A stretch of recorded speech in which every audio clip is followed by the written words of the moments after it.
இன்னைக்கு ஏசப்பா உங்களை பார்த்து சொல்றாரு, நீ பயப்படுறதை என்கிட்ட விட்டுடு அப்படின்னு அவர் உங்களுக்கு ரொம்ப அன்பா ஒரு வாக்குத்தத்தம் கொடுக்கிறாரு. பைபிள்ல ஒரு வசனம் இருக்கு, கேளுங்க. ஏசாயா அதிகாரம் 41 வசனம் 10 இப்படி சொல்லி இருக்கு, நீ பயப்படாதே, நான் உன்னோட இருக்கிறேன், திகையாதே, நான் உன் தேவன். அதாவது என்ன சொல்றாருன்னா, எதிர்காலத்தை நினைச்சு நீ பயப்படாத, நான் உன் கூடவே இருக்கேன்னு சொல்றாரு. ஒரு சின்ன சம்பவம் சொல்றேன் கேளுங்க. ராத்திரி நேரத்துல திடீர்னு கரண்ட் போயிடுச்சு, வீடு முழுக்க இருட்டு.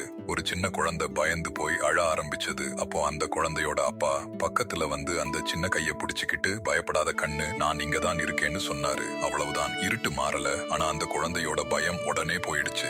இதே மாதிரிதான் நம்ம வாழ்க்கையிலையும் சில நேரம் நடக்குது. எதிர்காலத்தை நினைச்சு ரொம்ப பயந்துட்டு இருக்கீங்களா? நாளைக்கு என்ன நடக்குமோன்னு தவிச்சிட்டு இருக்கீங்களா?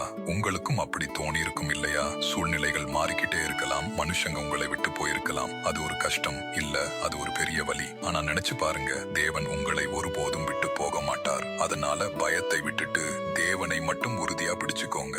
அவரு நல்லவரு, அவரு ரொம்ப நல்லவரு. அவரு உங்க வாழ்க்கையை ஒரு பெரிய நம்பிக்கையோட கண்டிப்பா வழி நடத்துவாரு. ஜெபம். அன்புள்ள இயேசப்பா, இந்த நாளுக்காக உமக்கு நன்றி. இந்த வீடியோவை பார்க்கிற ஒவ்வொருவரையும் ஆசீர்வதியுங்கள். பயத்தோடும் கலக்கத்தோடும் இருக்கிறவர்களுக்கு தைரியத்தையும் சமாதானத்தையும் தாருங்கள். உம்மை முழு மனதோடு நம்புகிற விசுவாசத்தை அவர்களுக்குள் அதிகரியுங்கள். இயேசுவின் நாமத்தில் ஜெபிக்கிறோம் நல்ல பிதாவே, ஆமேன். இந்த வசனம் உங்களுக்கானது என்று நீங்கள் நினைத்தால் ஆமேன் என்று காமெண்டில் சொல்லுங்கள். இந்த வசனத்தை யாராவது கேட்க வேண்டும் என்று உங்கள் மனதில் தோன்றினால் அவர்களுக்கும் பகிருங்கள். ஒரு ஷேர் கூட ஒருவருடைய வாழ்க்கையை மாற்ற தேவன் பயன்படுத்தலாம். கர்த்தர் தாமே உங்களை ஆசீர்வதிப்பாராக.